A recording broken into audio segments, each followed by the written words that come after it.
கிருஷ்ணர் தலையில் மயில் இறகு கிரீடம் எப்படி வந்தது? சின்ன கண்ணனின் அழகுக்கு மேலும் அழகு சேர்ப்பது அவன் தலையில் சூடியிருக்கும் மயில் இறகு. பட்டு பீதாம்பரங்களாலும் எண்ணற்ற ஆபரணங்களாலும் கிருஷ்ண பகவான் அலங்கரிக்கப்பட்டாலும் அதற்கெல்லாம் மணிமகுடமாக விளங்குவது இந்த மயிலிறகுதான்.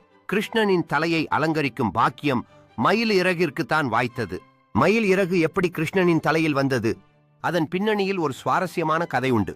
பட்டு பீதாம்பரம் தரித்து ஏகபோக செல்வாக்குடன் தரணியை ஆள வேண்டிய கிருஷ்ணன் ஆயர்பாடி சிறுவர்களுடன் மண்ணில் புரண்டு விளையாடுவான்.